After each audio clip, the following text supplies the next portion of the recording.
Hello friend, मैं Om Prakash Trivedi. Tag विज्ञान के इस फर्स्ट वीडियो में आपका बहुत बहुत स्वागत करता हूं।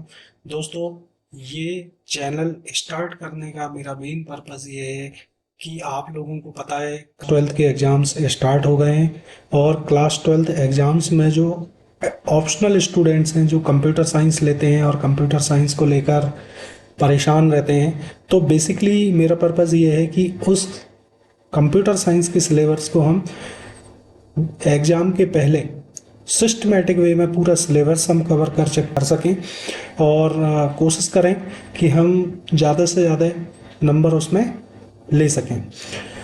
इसी पर्पज़ के साथ मैं इस वीडियो को बना रहा हूँ और यदि ये वीडियो आपको पसंद आता है तो प्लीज़ मुझे मोटिवेट करने के लिए इस वीडियो को सब्सक्राइब करें, दोस्तों के साथ शेयर करें और इस चैनल को लाइक करें। चलिए स्टार्ट करते हैं हमारा फर्स्ट वीडियो जो कि एसक्यूएल बेस्ड है और एसक्यूएल बेसिक से हम लोग स्टार्ट करेंगे। स्टार्ट करते हैं।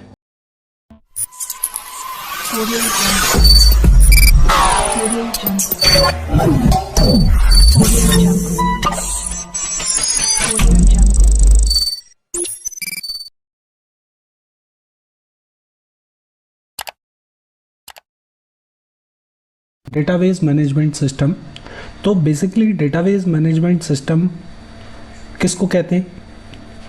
ऐसा एक सिस्टम जिसके थ्रू हम हमारे डेटा को मेंटेन कर सकें, उसको सेफली फ्यूचर यूज़ के लिए हम रख सकें। ओके, अब डेटाबेस मैनेजमेंट सिस्टम के अंदर काफ़ी सारे सॉफ्टवेयर्स हम लोग यूज़ करते हैं और उन सॉफ्टवेयर्स के थ्रू हम डेटा को मैनेज करते हैं। अब डेटा को मैनेज की ज़रूरत क्या है? तो देखो, इसको ऐसे समझो कि सपोज़ मेरे पास कोई एक वेबसाइट है, जैसे मैं अभी आपको दिखाता हूँ। मेरे पास मान लेता हूँ एक कोई वेबसाइट है, ये देखो वेबसाइट है और इस वेबसाइट में मैंने एक रजिस्ट्रेशन फॉर्म दे रखा है जिसके थ्रू मैं यूज़र की इंफॉर्मेशन को गेट करूँगा। ठीक है, अब आपको मालूम है यूज़र जो होंगे वेबसाइट्स के, काफ़ी सारे यूज़र्स होंगे और वो अपनी अपनी डिटेल फिल करेंगे। जैसे कि सपोज़ स्टूडेंट की डिटेल मुझे यदि फिल कराना है तो वहाँ पर एक स्टूडेंट नेम होगा, स्टूडेंट क्लास होगी, स्टूडेंट सेक्शन होगा, स्टूडेंट एड्रेस होगा। और जब स्टूडेंट ये सारी डिटेल फिल करने के बाद सबमिट बटन को क्लिक करेगा तो ये मेरा डेटा उठ के कहाँ आ जाएगा? ये आपको दिख रहा है, माई एसक्यूएल डेटाबेस में सेव हो जाएगा।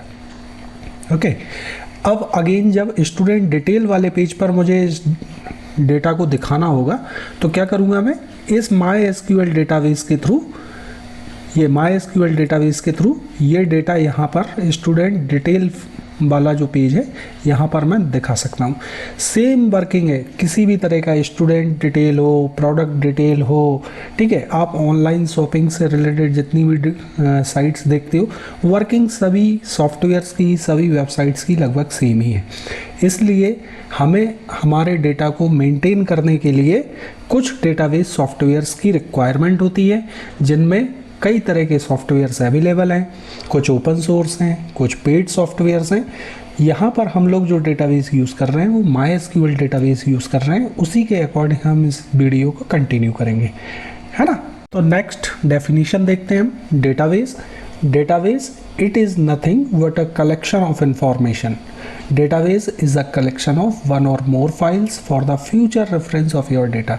मैंने अभी आपको बताया था डेटाबेस का जो मेन वर्किंग है वो ये है कि हम हमारे डेटाबेस को फ्यूचर रेफरेंस के लिए सेव कर रख सकते हैं। ठीक है, it is a program which is use to retrieving data, storing the information, modifying the information and deletion of information.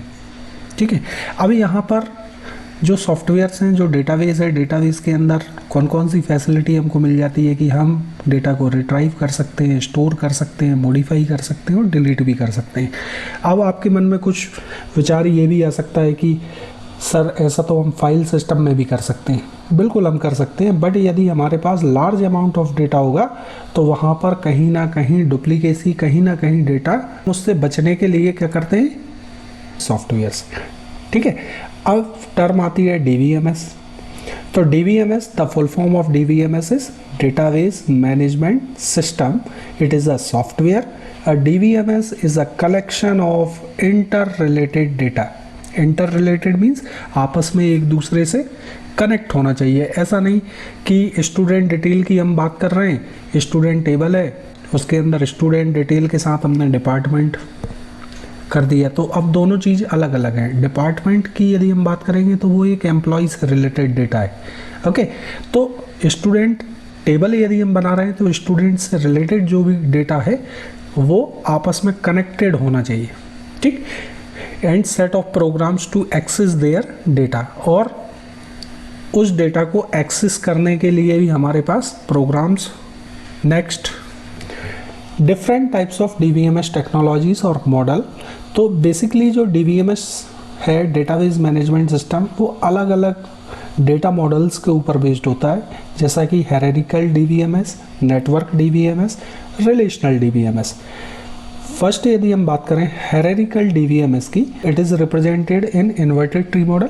इसका डिसएडवांटेजेस यदि हम देखें तो there is a data redundancy. Data redundancy का मतलब है डुप्लीकेसी हो सकती है डेटा में, डेटा रिपीट हो सकता है। Okay, it will not support many to many relationship.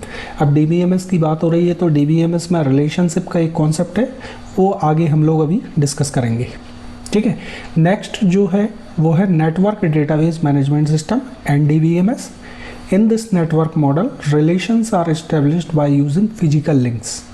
Okay, there are program which are developed in C language by using pointer.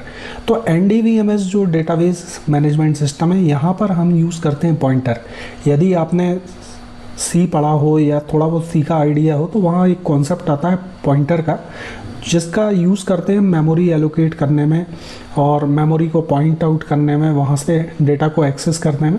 तो उसी तरह के पॉइंटर्स के थ्रू हम पूरा का पूरा ये लिंक क्रिएट करते हैं, डेटा को एक्सेस करते हैं। ओके, बट इसके कुछ डिसएडवांटेजेस हैं कि ये सी लैंग्वेज के ऊपर डिपेंड है, ठीक है, और इसमें कोई भी ये गारंटी नहीं है कि जो डेटा हम इंपोर्ट कर रहे हैं, एक्सपोर्ट कर रहे हैं, वो एक डेटाबेस से अदर डेटाबेस में प्रॉपर वे में माइग्रेट हो जाए, है ना, इंपोर्ट एक्सपोर्ट हो जाए, ठीक है।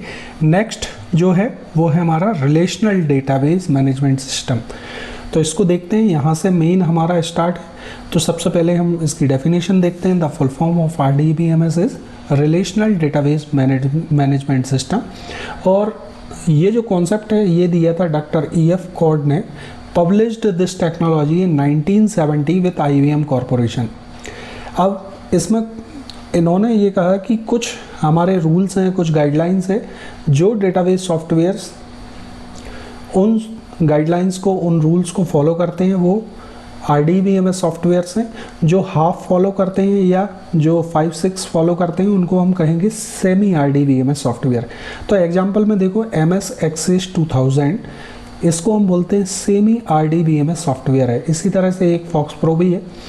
बाकी एग्जांपल ऑफ आरडीबीएमएस सॉफ्टवेयर के देखो तो इसमें सबसे पहले आता है Oracle, then MS SQL server, Sybase, MySQL etcetera. Okay, basic component of relational models में कलेक्शन ऑफ ऑब्जेक्ट्स, ठीक है। तो फर्स्ट पॉइंट क्या दिया उन्होंने कि कलेक्शन ऑफ ऑब्जेक्ट्स होगा। Second, data integrity for accuracy and consistency. Third point बोला कि it has a logical representation form of table. Okay, तो रिलेशनल मॉडल जो है इसके अंदर जो भी लॉजिकल रिप्रेजेंटेशन की बात कर रहे हैं उसके लिए हम लोग यहाँ पर टेबल यूज करते हैं, ठीक। Intersection of a column and row gives a single value, it is called a cell. आपने ऑलरेडी देखा होगा एक्सेल में भी जो रो और कॉलम है और जहाँ पर वो उनका इंटरसेक्शन होता है उसको हम सेल कहते हैं। तो ठीक इसी तरह से जो डेटाबेस टेबल है हमारा, डेटाबेस के अंदर जो भी हमने टेबल बनाया है वो जब आप देखोगे तो वहाँ पर आपको रो और कॉलम के फॉर्मेट में वो टेबल दिखेगा, और जहाँ पर उनका इंटरसेक्शन है तो उसको हम सेल कहेंगे। ओके, अभी जब हम प्रैक्टिकली उसको देखेंगे तो ये सारी चीजें आपको क्लियर हो जाएंगी। अभी बस याद कर लो आप कि फिफ्थ पॉइंट बोला no data redundancy, data redundancy नहीं होना चाहिए। Next, relations are maintain logically. Next, there is no physical links, किसी भी तरह का आप पॉइंटर के थ्रू किसी तरह का कोई लिंक क्रिएट नहीं करेंगे। Then it will support a null value, unidentified value को हम यहाँ नल वैल्यू कहते हैं। ओके, तो जब हम प्रैक्टिकली देखेंगे तो समझ में आएगा हमको। Then next, it supports integrity constraints like primary and foreign key. Integrity constraint का मतलब है कि आप उस टेबल से डेटा किस तरह से एक्सेस करोगे, तो वहां पर हमको इंटीग्रिटी कंस्ट्रेंट लगाना पड़ेंगे। ये इंटीग्रिटी कंस्ट्रेंट एक तरह के रूल है। ओके, बस अभी के लिए इतना ध्यान रखो, जब हम आगे प्रैक्टिकली करेंगे तो ये सारी चीजें समझ में आएंगी। ठीक है, इंटीग्रिटी कंस्ट्रेंट में हम प्राइमरी की बनाते हैं, फॉरेन की बनाते हैं। Okay, next, it will supports the concurrent user, एक साथ कई यूजर्स उसको एक्सेस कर सकें। 11th पॉइंट है, there is no compatibility problem. Compatibility problem का मतलब है कि एक डेटाबेस सॉफ्टवेयर से उस डेटा को सपोज मैंने इंपोर्ट किया है ना, या एक्सपोर्ट किया किसी अदर डेटाबेस में, तो वहां पर कई बार इशू होते हैं, तो वो कॉम्पिटेबल होना चाहिए। एक डेटाबेस से अदर डेटाबेस में वो कॉम्पिटेबल होना चाहिए। ठीक है, एक डेटाबेस का जो डेटा है वो हम दूसरे डेटाबेस सॉफ्टवेयर में यूज कर सकें। ठीक, नेक्स्ट नेक्स्ट आता है एसक्यूएल। तो एसक्यूएल क्या है? The full form of SQL is structured query language. It is developed by IBM in 1970 by E F Codd. अब जो डीबीएमएस आरडीबीएमएस का कॉन्सेप्ट दिया वो भी ईएफ कॉड ने दिया, और इन्होंने ही इस तरह की एक क्वेरी लैंग्वेज बनाई जिसके थ्रू आप डेटाबेस से डेटा को रिट्राइव कर सकते हो, डेटाबेस सॉफ्टवेयर के ऊपर काम कर सकते हो। ठीक है, तो इस लैंग्वेज को हम कहते हैं स्ट्रक्चर्ड क्वेरी लैंग्वेज और SQL. Mainly it is used to communicate with database, और इस लैंग्वेज का जो यूज होता है वो क्या यूज है? में डेटाबेस के साथ कम्युनिकेट करने के लिए। इट कंटेन 5 सब लैंग्वेजेस। अब ये जो लैंग्वेज है इसके अंदर 5 सब लैंग्वेजेस दी हुई है, जो किस तरह की हैं? 5 sub languages are as follow. First is DDL, second DQL, third DML, fourth DCL, and fifth TCL.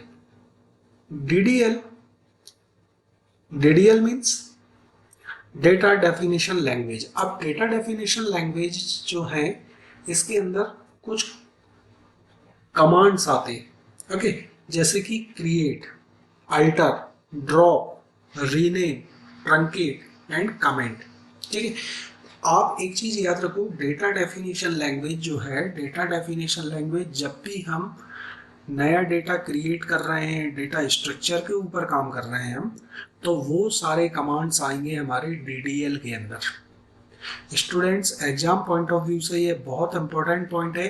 वो आपको पूछेगा कि ये कमांड्स में डीडीएल कमांड कौन से हैं, डीएमएल कमांड कौन से हैं, डीक्यूएल कौन से हैं। तो आपको ये जो चार्ट आप देख रहे हैं इसको बहुत अच्छे से तैयार करना है। ठीक है, तो डीडीएल के अंदर कौन से आएंगे? जिनके थ्रू हम डेटा स्ट्रक्चर में चेंजेस कर सकते हैं, लाइक डेटा को क्रिएट करना, डेटा स्ट्रक्चर को अल्टर करना। स्ट्रक्चर में चेंज करेंगे तो अल्टर कमांड के थ्रू हम करेंगे। ओके, नेक्स्ट, डेटा को डिलीट करना है तो ड्रॉप कमांड का यूज करेंगे। इसी तरह से डेटा स्ट्रक्चर कोई है, सपोज कोई टेबल है, उसका नेम चेंज करना है मुझे, उसको रीनेम करना है तो रीनेम कमांड यूज करेंगे। देन ट्रंकेट यूज करेंगे। ट्रंकेट का मतलब होता है स्ट्रक्चर रहे बट उसका डेटा रिमूव कर दें। ठीक है, तो एक तरह से खाली करना टेबल को, तो वहां पर हम ट्रंकेट यूज करेंगे, कमेंट यूज करेंगे। क्लियर? इसी तरह से नेक्स्ट जो है वो है DQL, data query language. Data query language के अंदर अभी यहाँ पर चार्ट में आपको सिर्फ सिलेक्ट दिख रहा है, तो सिलेक्ट इसलिए मैंने ले रखा है क्योंकि सिलेक्ट ही मेन है अभी आप लोगों के लिए। बाकी नेक्स्ट देखो, डीएमएल, डेटा मैनिपुलेशन लैंग्वेज। अब डेटा के साथ जब आपको जुड़ना है, डेटा के साथ जो आपको काम करना है, उसके लिए आपको जरूरत पड़ने वाली है इन कमांड्स की। जैसे आप डेटा को इंसर्ट करोगे तो इंसर्ट कमांड, डेटा में कुछ चेंज करोगे, डेटा को अपडेट करोगे तो अपडेट कमांड, डेटा को डिलीट करना है तो डिलीट कमांड, डेटा को मर्ज करना है, दो अलग अलग डेटा है, मर्ज करना है, मर्ज, कॉल, एक्सप्लेन प्लेन और लॉक टेबल। ये सारे के सारे, ये हालांकि अभी काफ़ी एडवांस है, ये आप लोगों को शायद नहीं होंगे, call, explain plain, lock table, तो फिर कभी इनको देखेंगे हम। अभी बस मेन इतना याद रखो कि डीएमएल के अंदर आपका कौन कौन सा है, इंसर्ट, अपडेट, डिलीट, मर्ज। ठीक है, इसी तरह से फोर्थ जो है वो है DQL डेटा कंट्रोल लैंग्वेज। तो डेटा कंट्रोल लैंग्वेज के अंदर ग्रांट एंड रिवॉक दो तरह के कमांड है। और फिफ्थ जो मैंने बताया था TCL ट्रांजैक्शन कंट्रोल लैंग्वेज, उसके अंदर भी कमांड है, बट वो आपके सिलेबस में नहीं है। तो आने वाले वीडियोज में उनको लेके फिर हम अलग से एक वीडियो में आपको दे दूंगा। नेक्स्ट आगे बढ़ते हैं। First DDL। तो DDL फुल फॉर्म क्या है? Data definition language. It is used to create new database objects. ठीक है, जब भी आपको कोई नया डेटाबेस के अंदर ऑब्जेक्ट बनाना है, जैसे टेबल बनाना है, इंडेक्स बनाना है, व्यू बनाना है, तो आप डेटा डेफिनेशन लैंग्वेज के थ्रू कर सकते हैं। ठीक, अब इससे रिलेटेड कमांड कौन कौन से हैं? तो पहला है इसमें create command. It is used to create database or its object like table, index, view, etc. Drop command. Drop is used to delete objects from the database. Next, alter command. Alter is used to alter the structure of the database. Structure में आपको कभी change करना है तो alter use करेंगे। ध्यान रखना, alter and update इन दोनों पर बेस्ड 100% क्वेश्चन पूछा जाता है। तो what is the difference between alter and update? तो याद रखना, अल्टर स्ट्रक्चर के ऊपर काम करेगा और अपडेट डेटा के ऊपर काम करेगा। ठीक है, नेक्स्ट देखो ट्रंकेट। ट्रंकेट का मतलब है remove all records from a table. ठीक है, सारे के सारे रिकॉर्ड्स को यदि रिमूव करना है, स्ट्रक्चर रहेगा बट उसके रिकॉर्ड्स रिमूव हो जाएंगे। टेबल का स्ट्रक्चर रहेगा बट डेटा सारा का सारा रिमूव हो जाएगा उसका। ठीक है, comment is use to add comments to the data dictionary. Data dictionary में यदि कमेंट करना है तो comment command. Then rename. Rename is use to rename an object existing in the database. आपको कभी रीनेम करना है, टेबल का करना है या व्यू को रीनेम करना है, तो वहाँ फिर रीनेम कमांड यूज करते हैं। Next data query language DQL। DQL statements are used for performing queries on the data within schema objects। Already हम लोग डिस्कस कर चुके हैं कि DQL कमांड्स जो हैं उसका मेन पर्पस क्या है कि आप डेटा के ऊपर काम कर सकें। जिसमें एग्जांपल में देखो, select is use to retrieve data from the database. जब भी आपको डेटाबेस से, टेबल से डेटा को रिट्राइव करना होगा, एक्सेस करना होगा डेटा, तो आप वहाँ पर सिलेक्ट का यूज़ करेंगे। अलग अलग फॉर्म में सिलेक्ट यूज़ किया जाता है। प्रैक्टिकली जब हम करेंगे तो इसका यूज़ हम देखेंगे। नेक्स्ट जो है वो है data manipulation language, DML commands जिसको बोलते हैं। तो data manipulation commands deals with the manipulation of data present in the database. Example में कौन कौन से, जैसे इंसर्ट है, तो इंसर्ट का मेन काम क्या है? Insert is use to insert data into a table. आपको टेबल के अंदर डेटा इंसर्ट करना है। Update is use to update existing data with in a table. कभी यदि डेटा को अपडेट करना है तो अपडेट कमांड के थ्रू करेंगे। डिलीट का मतलब डेटा को डिलीट करना, तो delete is use to delete records from the database table. Next practical session है। प्रैक्टिकल सेशन के अंदर कुछ एक्सरसाइज आपको दे रखी है। हालांकि ये सारी चीज़ें आप कर चुके होंगे, बट फिर भी एक बार आप प्रैक्टिकली इनको ट्राई करके देखें।